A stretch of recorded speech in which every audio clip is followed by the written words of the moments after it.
Zach Gelb, normally Wednesdays, but today we appreciate it. Great day, Zach. You've got Penn State, Notre Dame, then Texas, Ohio State, NFL playoffs. Let's start with tonight's first semifinal game. Your thoughts about those two? I think it's going to be an excellent game, and we're due for an excellent game. The only good game so far in the college football playoff has been Texas and Arizona State, and let's be real, it was a bore for most of the first three quarters, and then they got really damn good with about 8 minutes or 7 minutes left in the fourth quarter. I think both these teams are very similar. Penn State, Notre Dame, really good defenses. Penn State has a better offense than Notre Dame, but Notre Dame has something that Penn State hasn't been able to do, and that's get the monkey off their back in one of these big games. Penn State's here. They are 60 minutes away from going to a national championship game, but in their two biggest games of the season so far, they did lose to Oregon in the Big Ten championship game, and early in the year they lost to Ohio State.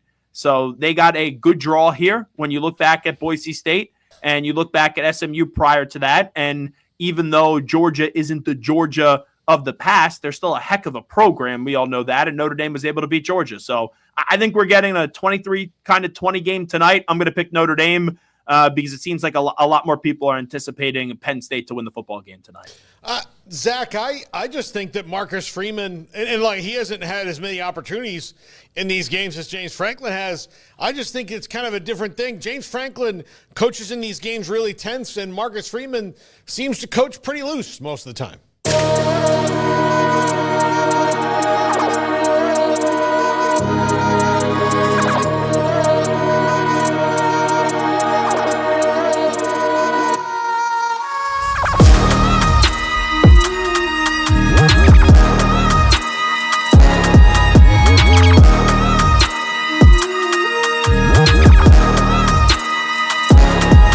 Yeah, doing that up against Georgia definitely does change that perception. You know, there was Northern Illinois. I know that's not a big-time opponent. There was Marshall a few years ago. He lost to Stanford. So he has some blemishes on the resume. But Marcus Freeman, man, I'm really impressed what he was able to do. Remember when Brian Kelly left Notre Dame to go to LSU with his Tiger family?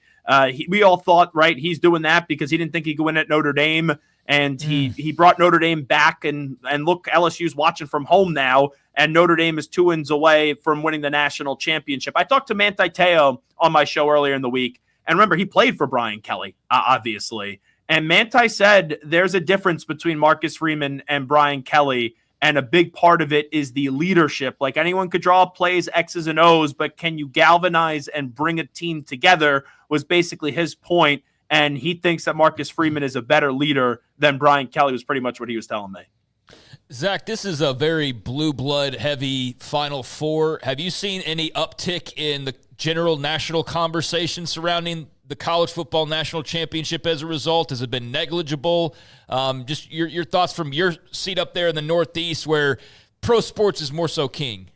Yeah, so it's interesting to try to see if there's an uptick yet. I think we'll know more so after this weekend, the Thursday and Friday stretch, just because of the fact the first two rounds have basically been what the semifinal used to be. Because most of those years, the semifinals have been blowouts in a 4-team format. So I think that got out of the system, and now we're at the stage where we usually are. And if we get two monster games on Thursday and Friday, I think there's going to be a lot of buzz. But college football, I felt it this way. I don't know if other people will feel this way living in the Northeast. I think it's been a lot more entertaining and a lot more engaging and a lot more fun and compelling this year than the NFL storylines with the newness of the 12-team format. And then also how many teams we thought were the team and then fell down. And look, you don't even have a team that had a bye that is remaining here. And I get it because it's the format with Boise State and Arizona State, but Oregon getting blown out. You see Georgia fall to Notre Dame. So I think you get a better understanding on how successful the playoff actually was after what we see here in the semifinal. Do you think that Dan Lanning, first of all, he was knocked down flat out? That was unbelievable. Ohio State crushed him. That sometimes can send a program into a spiral, no matter how much money, no matter how good they are. They had the quarterback they wanted. That was awful. And you wonder, could that send them into a spiral?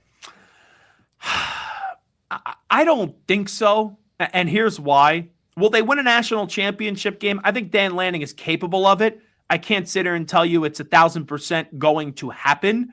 But it's weird how you look back on the Oregon season. like if I would have told you before the start of the year, they won the Big Ten championship in their inaugural season, you would say, okay, that's successful. But then you followed up with in their first playoff game, they got smacked by Ohio State, who they beat earlier in the year. It was just the wrong opponent. I don't think it mattered who you put out there in front of Ohio State the other week. They were coming to kick your ass, and they were coming to take names and beat you up pretty good. So I would be curious by the response, but they've done such a good job in recruiting with name, image, and likeness and the transfer portal the last few years. It was a good step for Oregon this year in the Big Ten, but now it was championship or bust when you're the 1 seed, don't get me wrong, but now it's really championship or bust for the next few seasons. What do you make of Texas and Ohio State? I know Ohio State's a 6-point favorite. Texas is very rarely a 6-point dog in anything. No matter the season, even if they're struggling, they're not a 6-point dog. Part of me thinks that that's too big of a spread because Texas is just kind of wily like that. But like you said before, Ohio State was coming to play once the playoffs started. I kind of think the spread is begging you to take Ohio State. I look at that spread, I go, Ohio State just played like that. Texas struggled with Arizona State. Only 6.5 points the way the Ohio State team played. So the spread could actually favor Texas, and maybe this game ends up being closer than what a lot of people think, because I believe everyone now believes, or most people believe, that Ohio State's winning it all. But it's fascinating. I was talking about this today. You look at the 4 quarterbacks remaining. You look at the 4 head coaches that are remaining. Who do you have the most confidence in? Quarterback-wise, I don't think Quinn Ewers is the greatest quarterback in the world, but I think he's better than Riley Leonard. I think he's better than Will Howard. And even though Drew Allard may have a higher ceiling, there's inconsistencies with Drew Allard. Quinn Ewers is just a good, solid quarterback. I look at the coaches. I like Marcus Freeman a lot. James Franklin's got to win a big game. Ryan Day, just a month ago, everyone wanted him fired. And I look at Steve Sarkisian. He's done a very impressive job at Texas, right? Had them win the Big 12 last year, brought them back. And then the first year in the SEC, the big bad SEC, he's in the SEC championship game and now is the only SEC team remaining in the college football playoffs. So it's weird when all we do right from afar is talk coaches and quarterbacks, coaches and quarterbacks. I say that all the time on a Monday off a big football weekend. I know I'm leading with either a coach or a quarterback.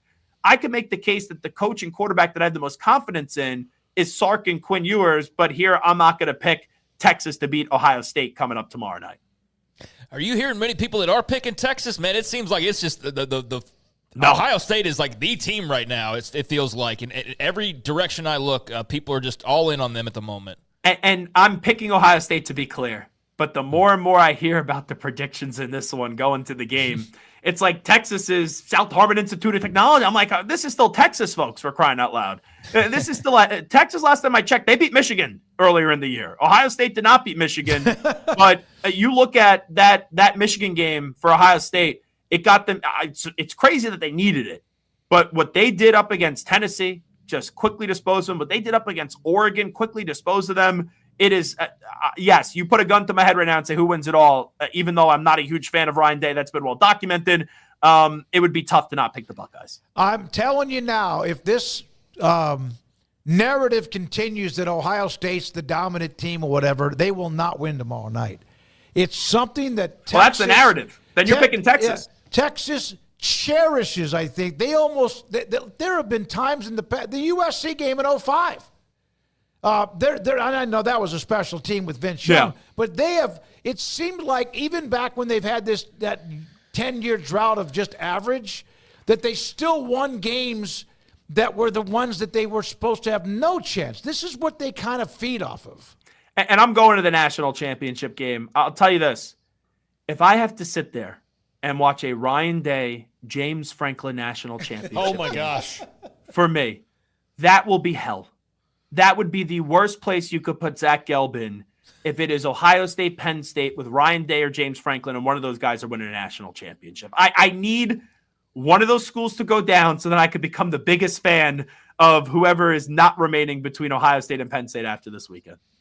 I text you on the day that they both lost, and I was like, it's a rough day for your hit list. Like, it was Dabo, Ryan Day, Penn State all took an L, and then like a week later, everything's fine for them. Everything's fine. Like, that's You jinxed it. You were like Jonathan Taylor this year. Before he got in the end zone, you were celebrating and you dropped the football. So congratulations, you messed it up. I did. I have a couple different NFL questions for you later on. But if you had to push your money in the middle of the table, where is Carson Beck playing next year? I guess Miami, right? Yeah. And I don't think this really matters, but I'm sure Smokey is not aware of this. Let me just preface it by that. His girlfriend is one of the Cavender twins, out of eligibility. But she's spent her college career at Miami, so he's got to be familiar with the program somewhat. But it would be like the Cam Ward thing, where I don't think Carson Beck is as good as Cam Ward. But Cam Ward last year declared for the draft, then put his name in the transfer portal, and then ended up at Miami. So I could see Carson Beck going to Miami, but I do not think and I know it changed today, at least from the reporting. I thought it was a mistake a few weeks ago when he said he was going to the NFL draft. What is she doing now, Cavender? She's still playing. Last year of eligibility. Oh, I did back. not. Okay, all right. Well, then it all does make a lot of sense. As you and mentioned. Smokey, a huge Instagram and TikTok star, the two of them. Yeah, no, I knew that. I did know that. Smokey's big on TikTok. He does all the dances. I'm like those meteorologists now on TikTok that apparently are now the go-to people for weather that don't even have a degree in meteorology, but that's okay. Well, let's be real. Anyone that's giving out the weather, it's the best job that you could get. Yeah, you could be wrong all the time. You still get paid. And you still get paid. By the way, if the odds makers in Vegas had the same record as weathermen, they'd get their legs broken. Bottom line. Bottom line. They would. Yeah. Zach, three of us, Garrett produces the show. Craig and I, we're lifelong Washington fans, NFL. Really? Yes, we are. I was back. Well, nice to see you guys return to being football fans. It's nice that we didn't know what the playoffs were, so this is a new experience for us. Tell us about what you think about what they have the road game against Tampa. I love what Mayfield, and that's a team that's played really well, at times explosive. Your thoughts about Washington with what Dan Quinn's done with Jaden Daniels? I think it's the biggest question mark game of the weekend. I think the Commanders, I will pick them to win the game, but I love watching Baker Mayfield play. I love watching Bucky Irving. I love watching Mike Evans. That's a real fun team that plays with a lot of guts and has a lot of moxie, just like the quarterback in Baker Mayfield. But I'm rooting for the story of the Commanders in this one.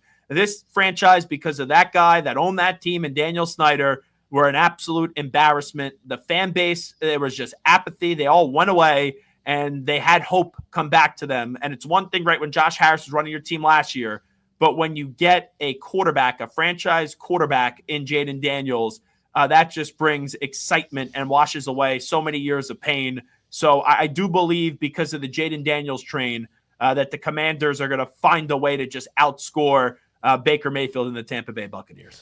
All right, Zach, of the 6 open head coaching jobs, and we don't know if there'll be a 7th with Jerry and Mike McCarthy. I don't think it's leaning that way right now. But which one would you want the least? Saints. Really? I just don't. What's the sell job on the Saints? You're not horrible, but you're nowhere close to being good. And I know the division isn't impossible. It's either the Saints or the Raiders to answer that question. But what the Raiders did today is they put lipstick on a pig. That job is disgusting. It is not a good job right now, but some candidates could be ooh and ahhed by Tom Brady. And they basically just said to all the coaching candidates out there, hey, there's a lot of jobs here. Saints, you got Mickey Loomis. Now, the Bears, you got Ryan Poles. The Patriots, you got Elliott Wolf. The Jaguars, you got Trent Baalke. We're going to get rid of our GM. And we're basically going to empower the coach to have whoever he wants being the GM. So that's the difference maker for me. Why I think the Saints is the ugliest job out there and just slightly over the Raiders. Why not the Jets? So young roster. They don't have a quarterback. They don't have a long-term quarterback. I don't think Aaron Rodgers will be back there, even if he is. I don't think that's a good thing for the Jets next year. But you got Quinn Williams. You got Sauce Gardner. You got Garrett Wilson. There are some young pieces there with the Jets. The Belichick thing, no one wanted him, it appears, and then all of a sudden now they do. He's not going to be able to. He can't. He could. Nothing would. Yeah. Okay. He did it to the Jets. No, you're right. So I don't think he will. But what's not to say after 1 year? Let's say he gets 7-8 wins at UNC, right? People are like, oh, this is good, and then he goes, I'm going to go to the NFL, and Steven Belichick, my son, is going to take over as the head coach. Yeah, somebody put that up in the chat room earlier, and of course that's been out there too. Set him up, put it on a platter, and then go back to where you love the NFL to go get it one more ring without. Although it wouldn't be without Brady, right? If he goes to Vegas, it would be with Brady kind of as one of the guys. Yeah, so that's the thing too, is that he could, if he wants to set this up where Steven gets the job, he could do so. Because we know how quickly now, right, it moves in college football because of the transfer portal. So if he waits until right this time, January, end of January, to take a job, then UNC, even if it's only for a year, may have no other choice but to put Steve Belichick as the head coach if he does that a year from now. Because usually these coaches in college, it's November, it's December that these hires are made. If you leave, let's say Belichick today came to agreement next year on January 9th to be the next head football coach, and let's just throw out the Raiders for the sake of doing it for this conversation. Well, like, what else is UNC going to do at this rate? Yeah, that's a great point. Hey, man, be good to talk to you. Hopefully you will not get, for your sake, Penn State, Ohio State, Ryan Day, James Franklin in the national championship game. It's going to be some dark days if that's the case. It's going to be a lonely time to be Zach Gelb. It's going to be hopeless. I love it. Thank you, Zach Gelb, Infinity Sports Network with us. Normally Wednesdays around 5. He's been with us throughout the entire football season.